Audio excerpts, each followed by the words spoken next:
मयंक शर्मा, संदीप कश्यप, मुकेश कामदार, मूसा खान। क्या हत्यारा इन चारों संदिग्धों में से ही कोई एक था या इन चारों से अलग कोई और ही था? काव्या सिंह का नाम उस लिस्ट में शामिल कर सकते हैं जिसमें लता पाल और विमला यादव का नाम पहले से ही है। जुर्म का तरीका हूबहू पहले वाले 2 हत्याओं से मिलता है। चेन के साथ गला घोटा गया, फिर बाद में लाश के साथ संभोग हुआ है। डॉक्टर, हमारे 2 संदिग्ध हैं, एक मयंक शर्मा और दूसरा मुकेश कामदार। जब ये कत्ल हुआ, मुकेश कामदार हमारी कस्टडी में था और मयंक शर्मा पर हम नजर रखे हुए थे। प्रशांत, जो तुम पुराने केस के बारे में बता रहे थे, दिल्ली वाली प्राजक्ता द्विवेदी, उस केस को दोबारा से स्टडी करना चाहिए। इस सीरियल किलिंग की शुरुआत शायद वहीं से हुई। चेन वाले हत्यारे ने फिर से आघात किया है। सारी चेतावनियों के बावजूद, पुलिस के पास संदिग्धों की सूची होने के बावजूद, एक बार फिर डंके की चोट पर इस विकृत सीरियल किलर ने एक बार फिर से दूसरे हफ्ते में ये तीसरा अटैक किया है। हम डिप्टी कमिश्नर ऑफ पुलिस से ये जानने का प्रयास कर रहे हैं कि इस खौफनाक चेन वाले सीरियल किलर को पकड़ने के लिए क्या कोशिशें की जा रही हैं, लेकिन ऐसा लगता है कि पुलिस के पास उसको पकड़ने का कोई प्लान ही नहीं है और पूरा शहर दहशत की जंजीरों में जकड़ा हुआ है। लेकिन पुलिस इस सीरियल किलर के बारे में किसी भी तरीके का कोई भी क्लू पाने में असहाय नजर आ रही है। प्रशांत गहलोत, स्केच पब्लिक में जारी कर दो। कम से कम लोगों को ये तो पता चले कि ये सीरियल किलर दिखता कैसा है। हम श्योर नहीं है कि वो असली कातिल का है भी या नहीं। सर, हमें शक है जिस सर्वाइवर औरत ने हुलिया बताया किलर का, वो सीरियल किलर की विक्टिम है ही नहीं। तो फिर लीड क्या है हमारे पास? 2 हफ्ते में 3 मर्डर्स, पूरा शहर दहशत में है। सर, हमने हर प्लेटफॉर्म से चेतावनी जारी की है कि लोग सतर्क रहें। ऐसी चेतावनी से शहर के अंदर दहशत का माहौल और बढ़ेगा। गहलोत, मुझे इस सीरियल किलर का एक स्ट्रॉन्ग प्रोफाइल चाहिए। यह हत्यारा सिर्फ एक किलर नहीं है, बल्कि एक विकृत मानसिकता का रोगी भी है। यह आदमी कहीं तो किसी न किसी की तो पकड़ में आया होगा। इसे पकड़ने के लिए हम एक डेडलाइन तय करें, 24 घंटे। 24 घंटे के अंदर हमें इसे पकड़ना है। क्लियर? सर, अगर श्रुति झूठ बोल रही है तो क्यों? सिर्फ अपने कॉलेज के दिनों के स्टॉकर से बदला लेने के लिए, या फिर अपने पति संदीप कश्यप को बचाने के लिए?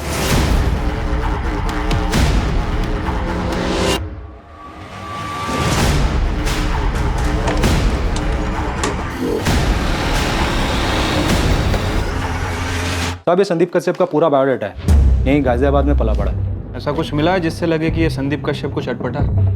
साहब, ऐसा कुछ पता तो नहीं चला है। आपकी उसकी बीवी श्रुति से कुछ बात हुई क्या? वो जो अपने ऊपर हमले की बात कर रही थी, वो सच है क्या?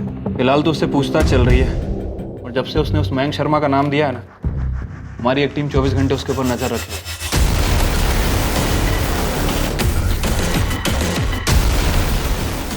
हम दिल्ली में हुए प्राजक्ता द्विवेदी के मर्डर से इस मयंक शर्मा का कनेक्शन ढूंढ रहे हैं। आप लोगों को लग रहा है कि मैं कहानियां बना रही हूँ? श्रुति, 5 जून को मयंक गाजियाबाद में नहीं था, दिल्ली में था, जिस दिन लता पाल और विमला यादव का मर्डर हुआ। और 19 जून को भी मयंक गाजियाबाद में नहीं था, जिस दिन काव्या सिंह का मर्डर हुआ। दिल्ली में था, अपने ऑफिस में। और जिस दिन तुम पर हमला हुआ 16 मई को, उस दिन भी मयंक अपने ऑफिस में था। हमने उसकी बारीकी से तफ्तीश की है। पर मेरे दरवाजे पे मयंक ही था। जी? मीटर रीडिंग, गैस का मीटर रीडिंग लेना है। वो मयंक ही था, एक बूढ़े का भेष बनाकर आया था। श्रुति झूठ नहीं बोल रही है और ना ही उसे कोई वहम। अगर ऐसा होता तो मुझे जरूर पता लग जाता। लेकिन वो अपने कॉलेज के दिनों के स्टॉकर मयंक शर्मा पे उंगली उठा रही है, और मयंक शर्मा पे हमारी नजर थी जब तीसरे विक्टिम पे हमला हुआ। हो सकता है कि वो पहचानने में गलती कर रही हो, लेकिन वो झूठ नहीं बोल रही। उसके साथ ये हादसा हुआ है, वो इस हादसे की विक्टिम है और इस हादसे से बची है। हाँ माधव, मैं दिल्ली के लिए निकल रहा हूँ। मुझे प्राजक्ता द्विवेदी केस की सारी डिटेल्स चाहिए। आपने मेरे हस्बैंड को रोक के क्यों रखा है? क्या किया है मुकेश ने? देखिए मैडम, हमने आपके पति को गिरफ्तार नहीं किया, सिर्फ उससे पूछताछ कर। किस बारे में पूछताछ? वो इस वक्त आपको नहीं बता सकता। क्यों नहीं बता सकते? आप लोग उठा के क्यों लाए मेरे पति को? क्या किया क्या है उसने? ये कोई तरीका है? मुकेश, तो भी जा सकता है, लेकिन ये मत सोचना कि तेरे ऊपर से हमारी नजर हटेगी। बिल्कुल नजर मत हटाना साहब। आप लोग को पता तो चले मेरी बीवी सीमा कैसे मेरा खून पीती है, और आप लोग नजर रखेंगे ना तो मैं अपनी बीवी का मर्डर नहीं कर पाऊँ। कभी कभी सपने में देखता हूँ ये आपका ये सिरफिरा है ना, किलर जो भी हो, वो आ रहा है और सीमा को जान से मार रहा है। गहलोत जी, स्केच तो हमें रिलीज करना ही पड़ेगा। बहुत प्रेशर है ऊपर से। हमने इसे हर उस जगह पर ढूंढ लिया है जहां पर हम इसे ढूंढ सकते थे। प्रशांत, मुझे स्केच रिलीज करने में ये रिस्क लग रहा है कि किलर चौकन्ना हो जाएगा, शातिर दिमाग है, भेष बदल सकता है। उस दिन चुपचाप बैठा रहेगा और फिर अचानक एक दिन किसी दूसरी औरत पर अटैक करेगा। गहलोत जी, हमें कुछ तो देना पड़ेगा पब्लिक को। और स्केच के अलावा हमारे पास कोई दूसरा तरीका नहीं है जिससे हम पब्लिक को सतर्क कर सकें।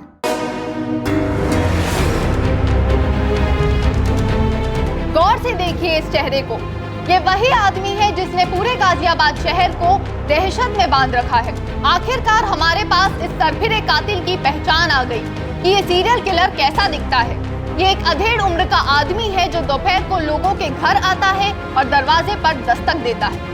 सूत्रों के हिसाब से पता चला है कि ये आदमी घर में घुसने के लिए कहता है कि वो गैस का मीटर रीडिंग चेक करने आया है। जैसे ही घर की गृहिणी उसे अंदर लेकर मीटर बॉक्स की तरफ जाने के लिए मुड़ती है, तब वह पीछे से चैन से हमला करता है। बंद कीजिए ये सब। दिन रात आप यही सब देखते रहते हैं, इसीलिए आपके दिमाग में उल जुलूल बातें आती रहती हैं। मुझे कई बार लगता है कि पुलिस को फोन करके उस मूसा कबाड़ी वाले के बारे में बता दूं। ये आंखों में शैतान दिखता है, सही बंदा नहीं लगता वो। शक्ल पर ही लिखा है उसके। क्यों आप अपना दिमाग खराब कर रहे हैं इन सब बातों में? 2 दिन पहले आपको वो कादिर पान वाला सही नहीं लग रहा था। कल आप कहेंगे मुमताज तुम मुझे सही नहीं लगती, फिर आप कहेंगे मुमताज मैं खुद को सही नहीं लगता। उस दिन मैंने उस मूसा को तुम्हें घूरते हुए देखा था कि गिद्ध जैसी आंखें ही सब बताती है।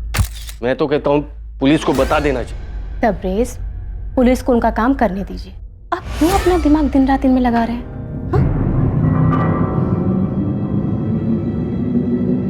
नाचने वाली गुड़िया, फूलदान, सजावट का मोर और सजावट का जहाज।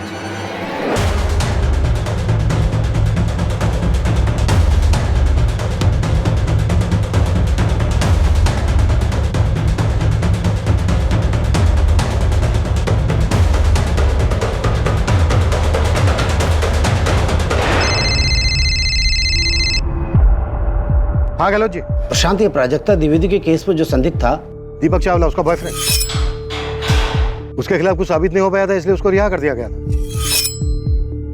हो सकता है ये सारी श्रृंखला वहीं से शुरू हुई हो, दिल्ली से, जब नाचने वाली गुड़िया प्राजक्ता के घर से गायब हुई थी। ये प्राजक्ता का बॉयफ्रेंड दीपक चावला है कहाँ? जगन देख रहा है उसे, पर बात किया, कुछ मिला है क्या आपको? उसका पता लगाओ। ये वही हो सकता है जिसे हम खोज रहे हैं। वो करता क्या है, कहाँ रहता है, उसका बैकग्राउंड क्या है। मुझे उस केस की हर बारीक से बारीक डिटेल चाहिए प्रशांत। क्या इस सीरियल किलर और उसकी विकृति की जड़ें प्राजक्ता द्विवेदी के मर्डर और उसके रेप केस में थी? क्या दिल्ली में प्राजक्ता द्विवेदी के एक्स बॉयफ्रेंड दीपक चावला तक पहुंचने से इस सीरियल किलर की खोज पर अंकुश लगने वाला था? ये केस एक ऐसा चौंकाने वाला मोड़ लेने वाला था जिसकी उम्मीद पुलिस को दूर दूर तक नहीं थी। ये नंबर काम नहीं कर रहा है, कृपया नंबर जांच लें। ये नंबर तो सर्विस में नहीं है माधव। दीपक चावला का बस यही नंबर है हमारे पास। वो सर, उसके खिलाफ कुछ मिला भी नहीं था हमें। नंबर तो कंटिन्यू नहीं है, एड्रेस अब भी यही होगा। चांस लेके देखते हैं सर। मूव। हाँ मिस्टर गहलोत, प्राजक्ता द्विवेदी का पोस्टमार्टम मैंने ही किया था पिछले साल। लास्ट के पोस्टमार्टम की छोटी से छोटी डिटेल्स मैंने अपने रिपोर्ट में लिखी थी, जो इन्वेस्टिगेटिंग ऑफिसर को दिया था। यस, आपने अपनी रिपोर्ट में नेक्रोफिलिया का जिक्र किया था। कातिल ने मर्डर के बाद प्राजक्ता की लाश के साथ संभोग किया था। ये प्राजक्ता द्विवेदी कुंवारी थी, मेरा मतलब वर्जिन? जी, वो डिटेल्स तो अब मुझे याद नहीं है, मुझे मेरे पुराने नोट्स देखने होंगे। डॉक्टर, मुझे लगता है इस कातिल को सेक्स से वंचित रखा गया होगा और उसी तड़प में वो शिकार कर रहा होगा। हाँ, ये मुमकिन है। प्राजक्ता शायद उसकी पहली शिकार थी। उसका नेक्रोफिलिया, उसकी सनक शायद प्राजक्ता से जुड़ी। मैं क्यों मारूंगा प्राजक्ता को? वो मेरी गर्लफ्रेंड थी, मैं उसे क्यों मारूंगा? जी हाँ, वो मेरा फ्लैट है और दीपक मेरे फ्लैट पे किराए पर रहता। अब कहाँ रहता है? मुझे पता नहीं सर, वो चंडीगढ़ से था और यहाँ पे काम करता था। उसने अगस्त 2018 में शायद फ्लैट खाली कर दिया था। क्या ये उसकी गर्लफ्रेंड प्राजक्ता का मामला है? हाँ। उसके चंडीगढ़ का एड्रेस दो। मेरे पास अब एग्रीमेंट की कॉपी नहीं है और दीपक तो काफी पहले फ्लैट छोड़कर चला गया था। हाँ मिथिला, किसी भी जगह की सीसीटीवी फुटेज से कुछ मिला? नहीं सर, लेकिन एक और औरत मारी गई। एक और? हाँ सर, निशा भटनागर, 28 साल उसकी उम्र है, उमानगर की है।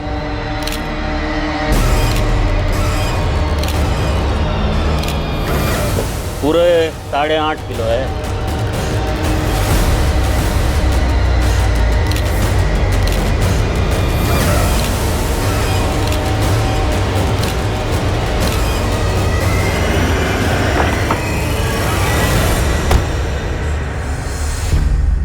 सर, सेम पैटर्न है। दरवाजे से जबरदस्ती अंदर घुसने की कोई कोशिश नहीं हुई और बाकी कत्ल का तरीका एकदम मिस्टर एक्स जैसा।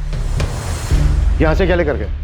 सर ये देखिए, शोकेस में हर जगह कुछ ना कुछ रखा हुआ है, लेकिन ये स्पॉट खाली है। किलर जो भी ले गया होगा यहीं से ले गया होगा, लेकिन निशा के हस्बैंड राकेश को कुछ याद ही नहीं आ रहा है कि वो सामान क्या था। इतनी चेतावनी दी, पूरे शहर में डर का माहौल बना। इसके बावजूद उस सिरफिरे ने दस्तक दी और इस निशा ने दरवाजा खोला।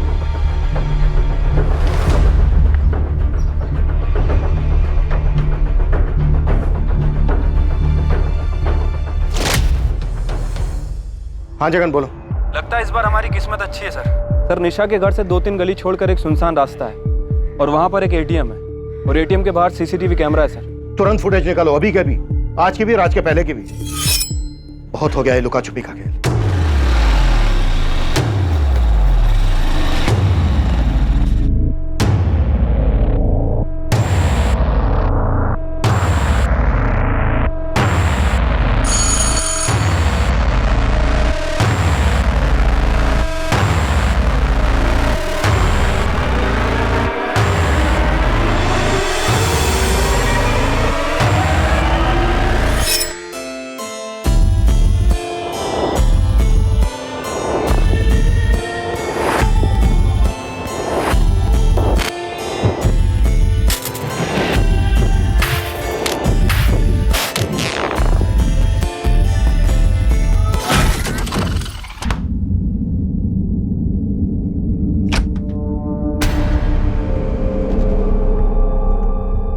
प्रशांत, क्या अब ये केस मुझे एक नई टीम को देना पड़ेगा जो ये केस सुलझा पाए, जो तुम्हारी टीम अब तक नहीं कर पाई?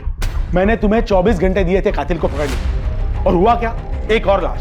हेडक्वार्टर्स में मेरे ट्रांसफर की बात चल रही, तुम्हें पता है? सर, में निशा भटनागर के घर के पास एक सीसीटीवी मिला है। उस सीसीटीवी फुटेज से इस केस में कोई ना कोई लीड मिलने की हमें पूरी उम्मीद है। अब उम्मीद से काम नहीं चलेगा प्रशांत, एक्शन चाहिए, एक्शन। सर, हम हर मुमकिन दरवाजा खटखटा रहे हैं। वो भी दरवाजा खटखटा रहा है और एक के बाद एक नए विक्टिम्स दिए जा रहे हैं। मैंने तुम्हें 24 घंटे दिए थे कातिल को पकड़ने, और होता क्या है? 48 घंटे के अंदर एक और विक्टिम की लाश। सर, वो फुटेज ट्रांसफर हो रहा है, गारंटी हमें उससे कोई ना कोई लीड मिलेगी, और उसके बाद हम एक सिंगल मिनट भी जाया नहीं करें। फिर वही तरीका, चेन से मर्डर और फिर रेप। घर से सीमन का कोई निशान नहीं, डेड बॉडी के साथ संभोग। हाँ, मैंने आज तक कितने केसेस मॉडस ऑपरेंडी के आधार पर क्रैक किए, लेकिन इस बार मुझसे छूट क्या रहा है? नेक्रोफिलिया एक मानसिक विकार, खूनी बड़ी चालाकी से कॉन्डम का इस्तेमाल करता है ताकि सीमन के जरिए पुलिस उस तक न पहुंचे। ये दो बातें मुझे खटक रही, ये नॉर्मल नहीं है। इस कातिल के साथ कुछ भी नॉर्मल नहीं है। ये कीमती चीजें नहीं चुराता, पर घरों से सजावट की चीजें ले जाता है। सर, ये राकेश भटनागर दोपहर 2:55 को घर लौटा। 3:05 पर इसने पीसीआर को फोन किया और 3:10 पर हमें कॉल आया।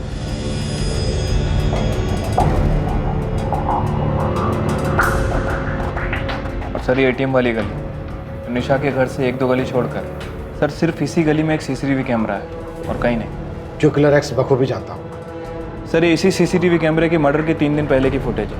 सर हो सकता है कि किलर एक्स इसमें कैप्चर हुआ, हो सकता है सर रेकी वेकी करने आया।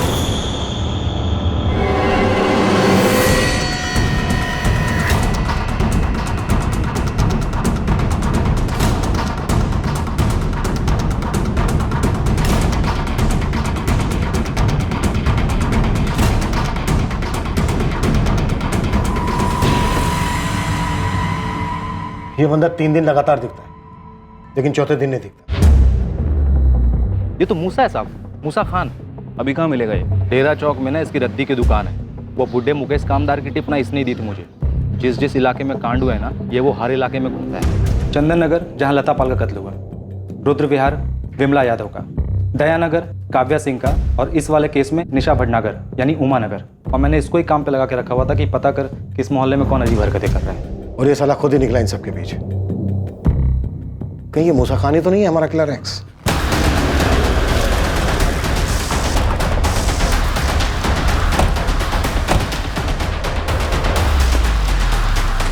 अरे मूसा, चल पुलिस वाले बात करेंगे। किस बारे में? तेरा घर कहाँ है मूसा? मियाँ नगर मैडम, लेकिन माजरा का माजरा बाद में। साहब कुछ तो बताइए, ऐसी क्या बात करनी है? बहुत खास बात है मूसा, बहुत ज्यादा खास।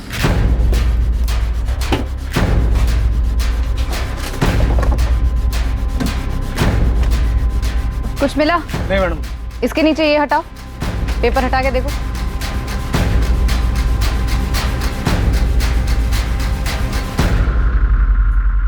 देख क्या रहे हो? तोड़ो।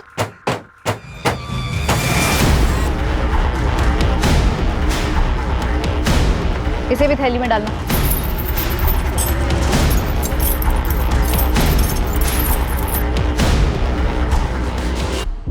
कत्ल के 3 दिन पहले तक ये लगातार दिखा है, लेकिन कत्ल वाले दिन नहीं दिखा। बाकी के विक्टिम्स के मोहल्ले में भी दिखा है। कौन कौन है इसकी फैमिली? पता लगा रहे हैं, इसकी दुकान की भी तलाशी जा रही है। ये कबाड़ वाला है ना? हाँ, इसीलिए मैं मुकेश कामदार जो सफाई कर्मचारी है उसकी टिप दी थी। गुमराह कर रहा होगा मैं, मिसलीड। लेकिन ये प्राजक्ता द्विवेदी के बॉयफ्रेंड दीपक चावला का क्या हुआ? एक टीम पहुंचने वाली है वहां पर। चलो जी, मुझे लगता है कि हमें हमारा एक्स मिल गया है, मूसा खान कबाड़ी वाला।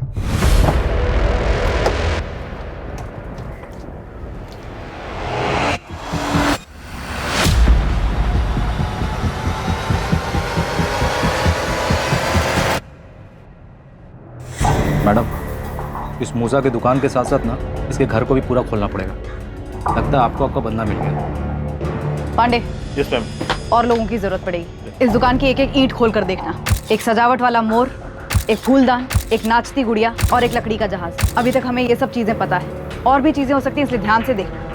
और गोविंद चल।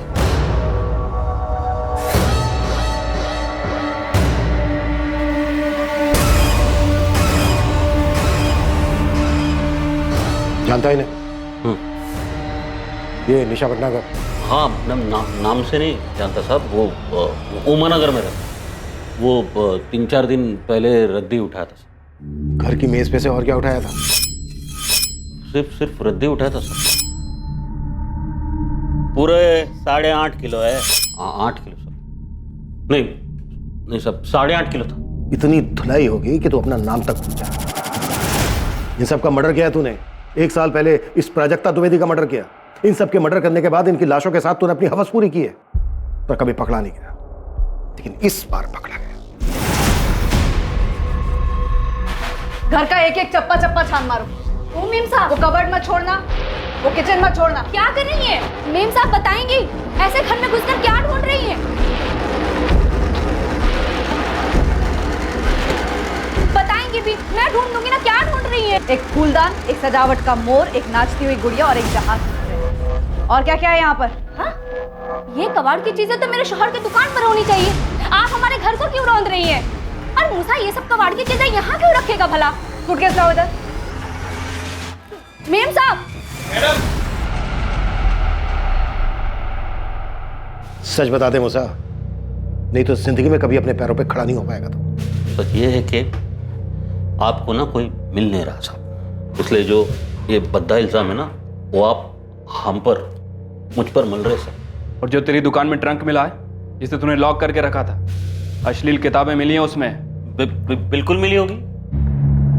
कबाड़ी हूँ साहब, कबाड़ नहीं मिलेगा और क्या मिलेगा साहब? बच्चा है सर, छोटा सा मेरा, आता है दुकान पे कभी कोई भी किताब लेकर पढ़ने लगता है, उसके हाथ ना लगे इसलिए वो ताला मार के रखी थी मैंने। कई ग्राहक लोग भी आते हैं साहब ऐसे मैगजीन की तलाश में साहब। मैं साहब आपके खबरें की मदद कर रहा था। मदद कर रहा था क्या भटका रहा था?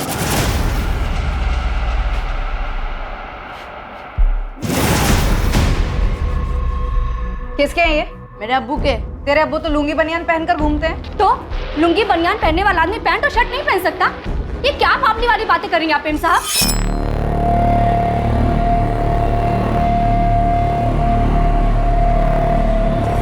ये लेकर चलो। ओ मेम साहब, अरे कहाँ लेकर जा रही है ये सब कुछ? आप ज्यादा नौटंकी मत कर बिल्किस। हमें शक है तेरे शौहर पे कि वो कुछ करने वाला है। करने वाला है? क्या करने वाला है? आपको क्या लगता है कि आप पुलिस की वर्दी पहनकर कुछ भी करेंगे और हम सुनते रहेंगे?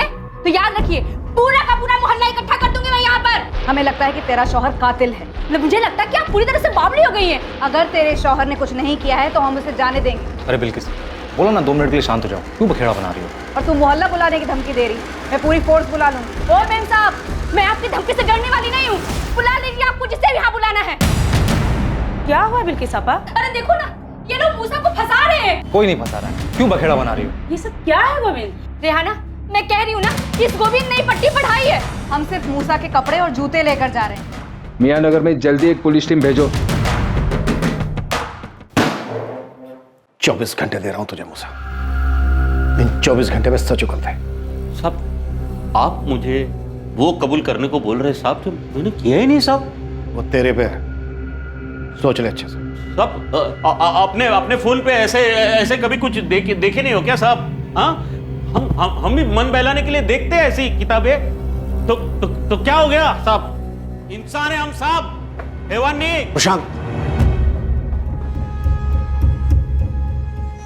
मूसा किलर एक्स नहीं है। कह लो जी, जैसे ही हम खंगाल कर कातिल तक पहुंचते हैं, आप कह देते हो वो किलर एक्स ही है। पहले आपने कहा कि श्रुति झूठ बोल रही है, वो बैंक नहीं हो सकता। फिर आपने कहा वो अधेड़ उम्र का आदमी नहीं हो सकता। और अब हम जब मूसा तक पहुंचे और ऑलमोस्ट वो टूटने के लिए तैयार है, तो आप कह रहे हो कि मूसा एक्स है ही नहीं। तो फिर कौन है? हमारा दीपक चावला की कोई खबर? मिल गया सर, ये मेरे साथ गाड़ी में बैठा हुआ है, बस आप ही के पास लेके आ रहा हूँ। सर, दीपक चावला गुरुग्राम शिफ्ट हुआ था। माधव और उसकी टीम ने उसके घर की अच्छे से तलाशी ली, लेकिन कहीं भी कोई सजावट की चीज नहीं मिली। किलर एक्स बहुत चालाक है, वो बहुत बारीकी से सोचता है। कॉन्डम का इस्तेमाल करता है ताकि सीमेन स्टेन्स ना मिले, और कोई भी कीमती चीज घर से नहीं चुराता। हेलो जी, तो क्या अब हम हर संदिग्ध से ये पूछें कि कितनी सावधानी बरतता है वो? प्रोफाइलिंग से हेल्प मिलती है, मैं मानता हूँ। हमने हमारे रिकॉर्ड्स में से अब तक 15 रेपिस्ट, 11 बच्चों के साथ यौन शोषण करने वालों से पूछताछ की। मैं 100% कह रहा हूं कि मूसा एक्स।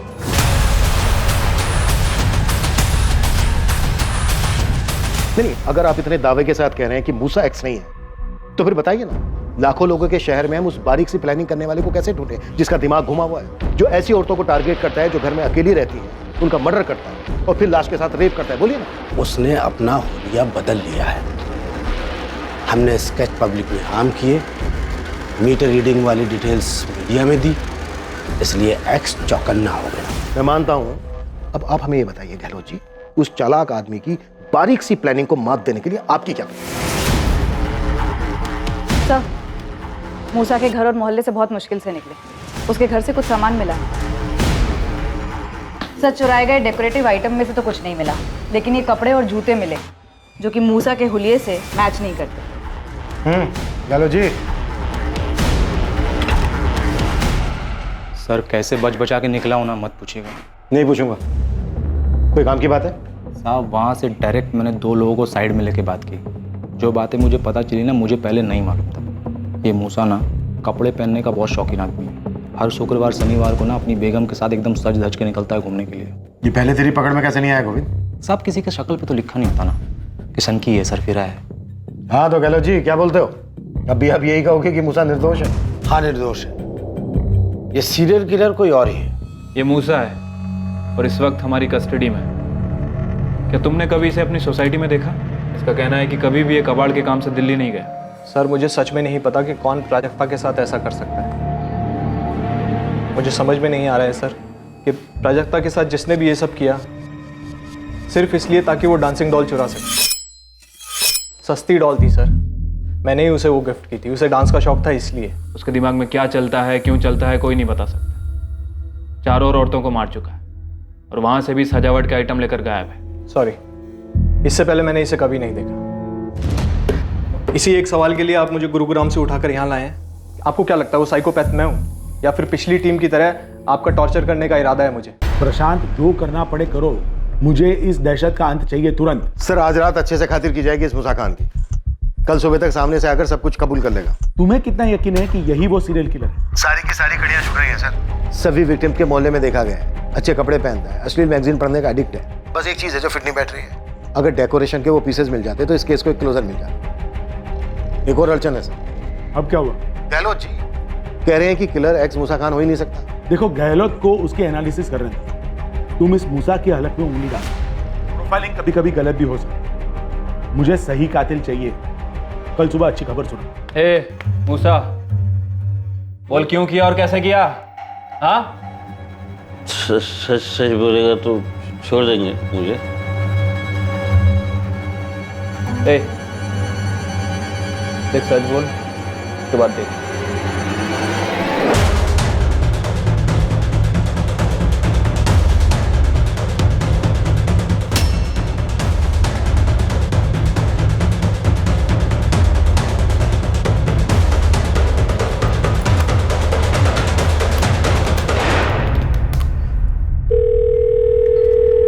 हेलो प्रशांत। हाँ गहलोत जी बोलिए, क्या मिला आपको इतनी रात को? क्या तुम अभी आ सकते हो? कुछ मिला आपको? हाँ, प्राजक्ता, विमला, लता, श्रुति, ये सभी निशाना बनाएगी, चुन चुन के निशाना बनाएगी। ये सभी चुनी हुई टारगेट थी। घर में अकेली होती थी और टारगेट की गई। बाकी की दोनों, काव्या और निशा भी तो घर पे अकेली थी जब इन्होंने दरवाजा खोला। शांत, ये निशा और काव्या चुनी हुई टारगेट नहीं है, ये अचानक शिकार हुआ। मूसा ऑलमोस्ट टूट चुका है, कल तक अपना जुर्म भी कबूल कर लिया। काव्या और निशा का कत्ल तब हुआ जब सारी दुनिया को किलर की डिटेल्स मिल चुकी थी। जाहिर है एक्स को। तो ये कि एक्स इन लास्ट दोनों घरों में बूढ़े के भेष में नहीं गया। उसने दरवाजा नहीं खटखटाया, वो कुछ देने के बहाने इन घरों में गया था, डिलीवरी करने के लिए। एक्स एक डिलीवरी मैन है, मूसा नहीं। उसने इस बार मीटर रीडिंग के बहाने का इस्तेमाल किया ही नहीं। गैस की मीटर रीडिंग लेनी है, क्योंकि इन लास्ट दोनों घरों में मीटर घर के अंदर है ही नहीं। तो फिर सवाल यह है कि इन दोनों औरतों ने उसे घर के अंदर क्यों बुलाया? लॉजिक प्रशांत। सर, एक गिलास पानी मिलेगा? बहुत प्यास लगी। मैडम एक गिलास पानी मिलेगा? रुको 2 मिनट लाती हूँ। प्रशांत, मुमकिन है कि निशा के मामले में भी ऐसा ही हुआ होगा। एक गिलास पानी मिलेगा मैडम? बड़ी प्यास लगी है। 1 मिनट रुकिए, लेकर आती हूँ। काव्या और निशा के मर्डर्स प्लानिंग से नहीं हुए थे, बस फितरत से हुए थे। ये एक्स एक डिलीवरी मैन है, देखा मौका है तो अपनी विकृति को अंजाम देने झपट पड़ा होगा। आपकी थ्योरी में सच्चाई हो सकती है कि कातिल अलर्ट हो गया होगा, उसने अपना हुलिया बदल लिया होगा, लास्ट की 2 विक्टिम्स को टारगेट नहीं किया होगा। फिर भी वो विक्टिम तो है। देखिए गहलोत जी, कातिल हमारी हिरासत में है, मूसा ही एक्स है। नहीं, बिल्कुल नहीं। एक्स हमारे हाथ में है ही नहीं। वो बाहर घूम रहा है पब्लिक के बीच खुलेआम। प्रशांत, मैं दावे के साथ कह रहा हूं, मूसा हत्यारा है ही नहीं। ए मूसा, उठ, बोल कैसे किया मर्डर तूने? इंतजार कर रहा हूं मैं, बोल।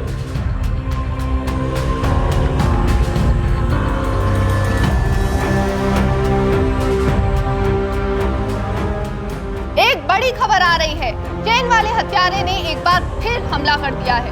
इस बार जयानगर में। ये जून के महीने में 5वीं हत्या है। हमारे सूत्रों से पता चला है कि पीड़ित का नाम माधुरी चौहान है। फिर एक बार एक गृहिणी जो दोपहर को अपने घर पर अकेली थी, इसके घर भी हत्यारे ने दस्तक दी, जिसके बाद माधुरी का भी वही हश्र हुआ जो बाकी 4 औरतों के साथ हुआ था। और एक पुलिस है जो इस केस में पूरी तरह बेबस, बौखलाई हुई मालूम होती है। सर, यहाँ से भी कुछ गायब हुआ है, लेकिन अभी पता नहीं क्या।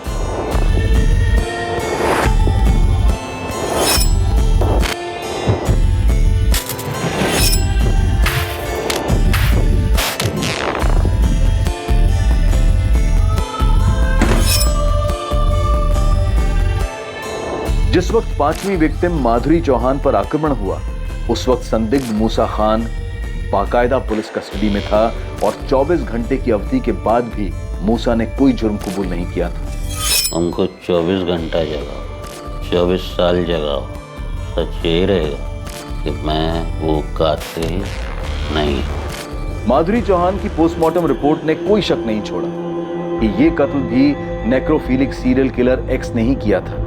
वर्तमान में हुआ यह 5वां कत्ल था और इस बात की पूरी संभावना थी कि 1 साल पहले प्राजक्ता द्विवेदी का कत्ल भी इसी हत्यारे ने किया था। और अब भी ये मानसिक रोगी पुलिस की रडार से बाहर थे। इसके बावजूद कि पूरे राज्य में उसके लिए रेड अलर्ट था, वो गुमनामी की धुंध में छुपा हुआ था। इन्वेस्टिगेशन टीम हताश हो गई थी। मामला पूरी तरह हाथ से निकलने की कगार पर था। क्या पुलिस इस सीरियल किलर को उसके अगले शिकार पर निकलने से पहले पकड़ने में कामयाब होगी, या अभी और लाशें बिछने वाली थी? सर, इलेक्ट्रिक मीटर बॉक्स भी घर के बाहर है और घर के अंदर कोई गैस पाइपलाइन भी नहीं है। गहलोत जी सही कह रहे हैं, एक्स ने अपनी मॉडस ऑपरेंडी बदल दी। प्रशांत, मुझे और कोई नई थियरीज और अनुमान नहीं सुन। नई टीम को केस क्रैक करने की जिम्मेदारी दी गई है। तुम बस उन्हें फाइल हैंड ओवर करो। सर, मैं आपको आश्वासन देता हूं, अब और हत्याएं नहीं होंगी। मैं किलर एक्स के बहुत करीब हूं। वो एक डिलीवरी मैन है, उसने अपने क्राइम करने का तरीका बदल दिया है, बस। हम भी तो यही कर रहे हैं प्रशांत, हम बस काम करने वाले बदल रहे हैं। सर, एक आखिरी मौका दे दीजिए, मैं जल्द से जल्द किलर एक्स को पकड़ लूंगा। सॉरी प्रशांत, अब ये मेरे हाथ में नहीं। Sir please, I am so sorry sir, trust me please, last chance. Okay Prashant, last 24 hours. Sir, Mithila, Jagan, delivery boys, Gehlot ji सही कह रहे हैं। लेकिन सर शहर में तो बहुत सारे डिलीवरी बॉयज हैं। सर, इतने सारे ऐप्स हैं जो होम डिलीवरी करते हैं, कपड़े, खाना, चीजें। हम हर डिलीवरी सर्विस की बाल की खाल करेंगे। सारे बंदों को काम पर लगा दो, सारे खबरों को एक्टिव करो। लेकिन सर हमारे 5 विक्टिम्स के घर में तो कुछ भी डिलीवर नहीं हुआ था। चलो के 3 विक्टिम्स के घर तो वो डिलीवरी मैन बन के गए, नहीं तो डिलीवर कैसे होगा? बची लास्ट की 2, काव्या सिंह और निशा। इन दोनों के हस्बैंड से बात करो, कुछ ना कुछ डिलीवर जरूर हुआ होगा। क्विक। सर, मैं बात करती हूं। सर मैं गाजियाबाद के सभी एपॉइंटर से कांटेक्ट करता हूँ। जगन, सिर्फ 24 घंटे हमारे पास। आर्या पार। सर। हाँ गहलोत जी, तुम्हें अपनी खोज का दायरा बढ़ाने की जरूरत नहीं है। कुछ मिला है आपको? हर बार किलर एक्स क्राइम सीन से कुछ ना कुछ लेके जाता है, मगर माधुरी चौहान के केस में कुछ छोड़ के गया है। क्या? अब बॉल पेन। फॉरेंसिक से तुरंत इस पेन को मंगवा लो, मुझे वो पेन चाहिए। अगर माधुरी चौहान के पति ने इस पेन को पहचानने से इनकार कर दिया तो मान लो हमें हमारा किलर मिल गया। रजनीश, ये तुम्हारे घर का पेन है? नहीं, ये हमारा पेन नहीं है। रजनीश, उस दिन तुम्हारे घर में कुछ डिलीवर होने वाला था क्या? रजनीश देखो, ये पेन उस कातिल का हो सकता है जिसने तुम्हारी पत्नी माधुरी का कत्ल किया। अच्छे से जी, मुझे यकीन है कि तुम्हारी पत्नी उस दिन घर पर अकेली थी और शायद तुम्हें उस हत्यारे के बारे में जानकारी भी थी। माधुरी स्ट्रॉन्ग थी, वैसे मामलों में सतर्क रहने वालों में से थी। वो किसी के लिए भी दरवाज़ा नहीं खोलती या फिर किसी भी अजनबी से बातचीत नहीं करती थी। माधुरी का ये तो पता होगा कि हत्यारा मीटर रीडिंग के बहाने घर में आता है, लेकिन ये पता नहीं होगा कि वो एक डिलीवरी मैन के रूप में भी आ सकता है। इसलिए माधुरी ने उसके लिए दरवाज़ा खोल दिया होगा और उसने माधुरी से पानी या कोई ऐसी चीज़ मांगी होगी। अच्छा रजनीश, उस दिन तुम्हारे घर कुछ डिलीवर होने वाला था, तुमने कुछ ऑर्डर किया हो ऑनलाइन या ऐसे?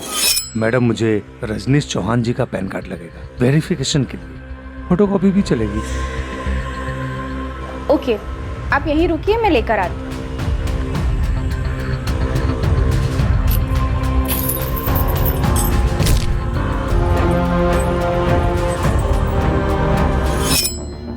हाँ सर, क्रेडिट कार्ड।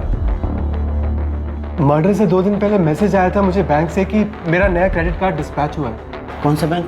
आरडीएल बैंक। मैंने 2nd वीक ऑफ जून में कार्ड के लिए अप्लाई किया था। मैडम, मुझे रजनीश चौहान जी का पैन कार्ड लगेगा वेरिफिकेशन के लिए। ये रहा सर 20 जून का मैसेज। डियर कस्टमर, आपका RDL bank credit card high express courier company से 20 जून को डिस्पैच कर दिया गया है, जो कि आपके रजिस्टर्ड एड्रेस पर पहुंच जाएगा with AWV number 50921638। High express courier 20 जून को डिस्पैच हुआ है, मतलब 22 जून तक डिलीवर हो जाना चाहिए। यस, 22 जून को ही माधुरी का मर्डर हुआ। क्या अब इस केस पर पुलिस अपनी जंजीर जकड़ पाएगी? क्या ये एक लीड आखिरकार पुलिस को उस साइको सीरियल किलर एक्स के दरवाजे तक पहुंचाने वाली थी? सर बस 2 मिनट, हमारा स्टाफ चेक कर रहा है। सर आरडीएल बैंक के कुरियर पार्टनर्स हम ही हैं। दिल्ली में ब्रांच है कोई आपकी? जी सर। सर दिल्ली के रसिक विहार इलाके में बीके कमर्शियल सेंटर में हमारा एक ब्रांच है। रसिक विहार? जी सर, वहाँ पे तो प्राजक्ता द्विवेदी का घर था और मयंक शर्मा भी उसी एरिया में रहता था। सर ये रहा Rajneesh Chauhan courier. Sir. What? ये डिलीवर नहीं हुआ था? स्टेटस क्या है कुरियर का? नो सर, 22 जून को वापस आ गया था। कारण बताया गया घर बंद था और बाहर लॉक लगा था। पॉसिबल ही नहीं है। 22 जून को रजनीश चौहान की पत्नी माधुरी चौहान घर पर ही थी। उसी दिन कत्ल हुआ था उसका। ये उस सीरियल किलर का मामला है? जी। वैसे डिलीवरी बॉय कौन था?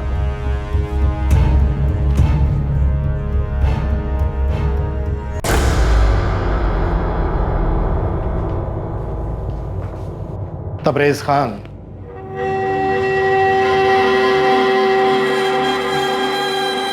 लगता है तू अपना प्लान भूल गया। माधुरी चौहान के घर 22 जून को। मैडम, ये रजनीश चौहान के नाम से बैंक से कुरियर आया है। मैडम, एक गिलास पानी मिलेगा? बहुत प्यास लगी। 1 मिनट रुकिए, लेकर आते।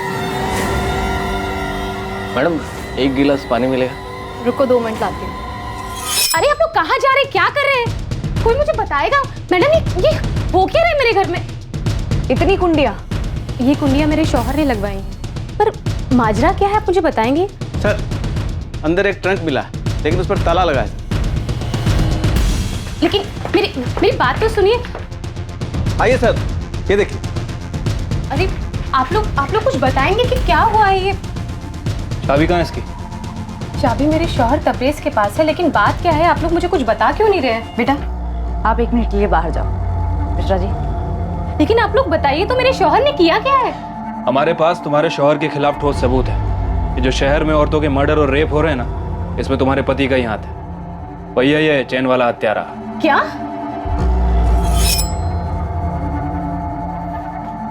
भूल के थक गया मैं आपको साहब, कुछ नहीं किया मैं।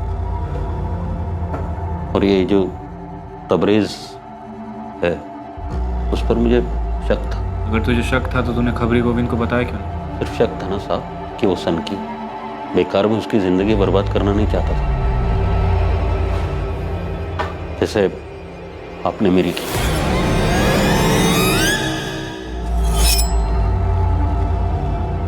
लीजिए चाबी। तू खुद खोलेगा?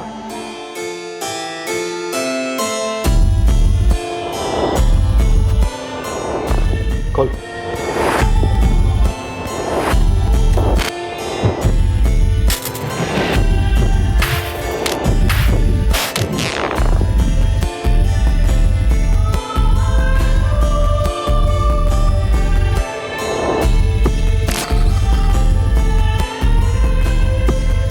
ये इस लिफाफे में क्या है?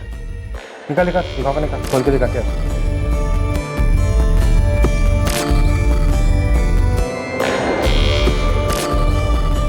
निकाल।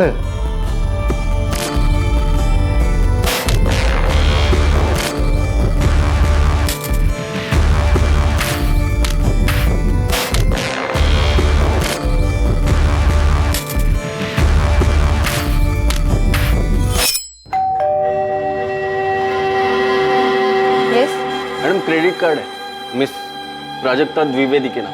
हाँ, नहीं। पहले कत्ल के वक्त तबरेज ने अपना हुलिया नहीं बदला था। वो कुरियर की डिलीवरी करने गया था। तब वो कुरियर कंपनी की दिल्ली ब्रांच में पोस्टेड था। जब दिल्ली का केस गरमाने लगा, मैंने गाजियाबाद पोस्टिंग ले ली। और तूने यहाँ श्रुति को अपना पहला शिकार बनाया।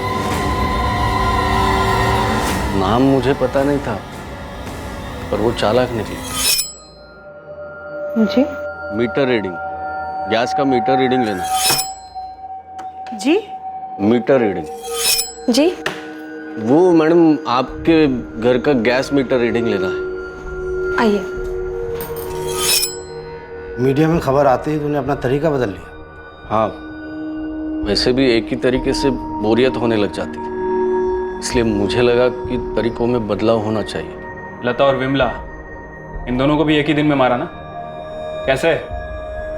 वो मैंने उन्हें कई बार देखा था पहले, अकेली ही रहती थी घर पर। उन दोनों के घर में भी तो कोई कोरियर डिलीवर करने गया था? नहीं, पर वो मोहल्ला मेरे अंडर था। तो तूने उन दोनों को एक ही दिन में मारने का प्लान बनाया?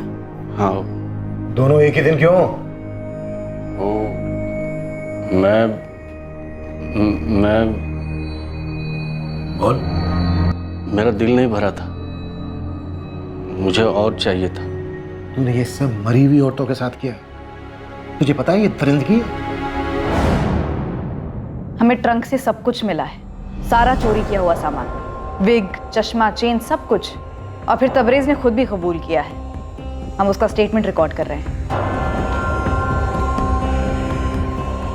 उन औरतों को मारने के बाद तुझे ये सब करने में अच्छा लगता था? तो ये सब इसलिए कर रहा था कि तेरी बीवी और तेरे बीच में कोई संबंध नहीं था। तेरी बीवी मना करती थी।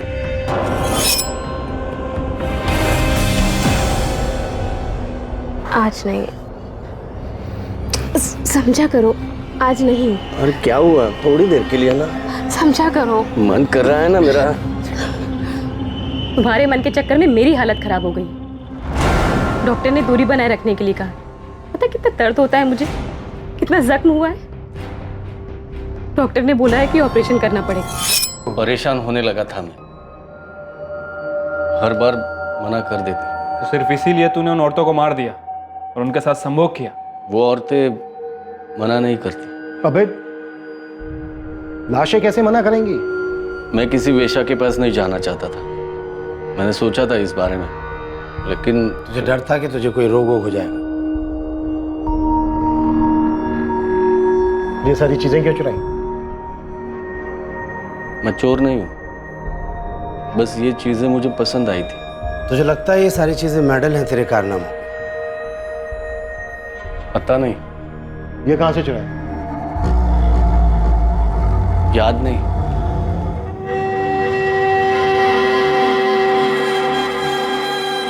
इन सारे सीरियल हमलों की एकमात्र सर्वाइवर श्रुति कश्यप ने तबरेज को पहचान लिया। तबरेज खान के नेक्रोफीलिया को समझने के लिए मनोवैज्ञानिकों की एक पूरी टीम ने उसकी गहरी स्टडी की। तबरेज बिल्कुल नॉर्मल है बाकी सब मामलों। फिर भी देखो सोच में कितनी गंदगी भरी है उसकी। पता है साइकियाट्रिस्ट के सामने वो एक ही बात बार बार दोहराता रहा, जो उसने हमें इंटरोगेशन के टाइम पे नहीं बताई, कि उसे विक्टिम्स की चुप्पी में ज्यादा संतुष्टि मिलती। गहलोत जी, दरिंदगी है ये, विकृत सोच और कुछ नहीं है। बिल्कुल। दूसरी ओर उसने अपने ही घर में 4-5 कड़ियां लगा रखी थी अपने परिवार की सुरक्षा के लिए। तबरेज खान पर आईपीसी की धारा 302 के तहत कत्ल, आईपीसी की धारा 307 के तहत अटेम्प्टेड मर्डर और आईपीसी की धारा 376 के तहत रेप के चार्जेस लगाए गए। तबरेज के परिवार, रिश्तेदारों, पड़ोसियों और उसके साथ काम करने वाले लोगों से बात करके ये तो पता चला कि तबरेज अपने आप में ही रहना पसंद करता था, ज्यादा किसी से बात नहीं करता था। लेकिन इन लोगों में से कोई एक भी ये नहीं सोच सकता था कि तबरेज इतने लोगों की हत्या कर सकता है और उनकी लाशों के साथ ऐसी हरकत कर सकता है। इस अवस्था की जंजीर में जकड़ा तबरेज खान का यह केस एक एक्सट्रीम केस माना जा सकता है, जहां उसकी असफल शादीशुदा सेक्स लाइफ ने इस विकृति को और बढ़ावा दिया होगा। अब मैं अनूप सोनी आपसे विदा लेता हूं। फिर मुलाकात होगी कल रात 11 बजे एक और नए केस के साथ। और याद रखें, क्राइम और आपके बीच में सिर्फ इतना फर्क है कि आप कितने सतर्क हैं। सतर्क रहें, सुरक्षित रहें। जय हिंद।